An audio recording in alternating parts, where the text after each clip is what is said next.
জনবান্ধব ও প্রযুক্তি নির্ভর ভূমি ব্যবস্থাপনা গড়ে তোলার লক্ষ্যে দেশের অন্যান্য স্থানের মতো খাগড়াছড়িতেও ৩ দিনব্যাপী ভূমি সেবা মেলা ২০২৬ শুরু হয়েছে। প্রধানমন্ত্রী তারেক রহমান ভার্চুয়ালি যুক্ত থেকে সারা দেশে এই মেলার আনুষ্ঠানিক উদ্বোধন করেন। মঙ্গলবার সকালে খাগড়াছড়ি সদর উপজেলা মিলনায়তনে স্থানীয়ভাবে এই মেলার উদ্বোধন করেন খাগড়াছড়ি জেলা বিএনপির সভাপতি ও ২৯৮ নম্বর সংসদীয় আসনের সংসদ সদস্য ওয়াদুদ ভূঁইয়া। উদ্বোধনী বক্তব্যে ওয়াদুদ ভূঁইয়া বলেন, সাধারণ মানুষের দোরগোড়ায় দ্রুত, সহজ ও হয়রানিমুক্ত ভূমি সেবা পৌঁছে দিতে সরকার নিরলসভাবে কাজ করে যাচ্ছে।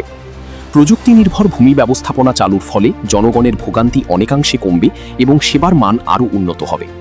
খাগড়াছড়ি জেলা প্রশাসক মোহাম্মদ আনোয়ার সাদাতের সভাপতিত্বে অনুষ্ঠানে আরও বক্তব্য রাখেন পার্বত্য জেলা পরিষদ চেয়ারম্যান শেফালিকা ত্রিপুরা, মং সার্কেলের Mong chief Sachingpru Chowdhury, police super Mohammad Mortaza Ali Khan, অতিরিক্ত জেলা প্রশাসক রুমানা আক্তার এবং সদর উপজেলা এসিল্যান্ড নুসরাত জাবিন।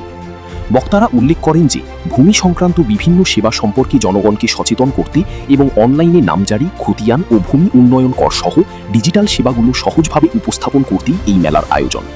আগামী ২১ মে পর্যন্ত মেলাটি চলবে। মেলা প্রাঙ্গণে ভূমি সেবা বিষয়ক তথ্য প্রদান, তাৎক্ষণিক সেবা এবং প্রয়োজনীয় পরামর্শ দেওয়া হচ্ছে। উদ্বোধনী অনুষ্ঠান শেষে অতিথিদের অংশগ্রহণে একটি বর্ণাঢ্য র্যালি বের করা হয়। র্যালি শেষে অতিথিরা মেলার বিভিন্ন স্টল ঘুরে দেখেন। অনুষ্ঠানে জেলা প্রশাসনের ঊর্ধ্বতন কর্মকর্তা, সুশীল সমাজের প্রতিনিধি এবং ভূমি অফিসের কর্মীরা উপস্থিত ছিলেন। আমাদের দেশে অথবা আমাদের এই উপমহাদেশে সাবকন্টিনেন্টে আপনার ভূমি নিয়ে যে জটিলতা, বিশেষ করে ভারতের যদি দেখেন, পাকিস্তানে আছে, বাংলাদেশে যত ভূমি হয় বেশিরভাগই ভূমি নিয়ে ভূমিকা হয়ে যায়।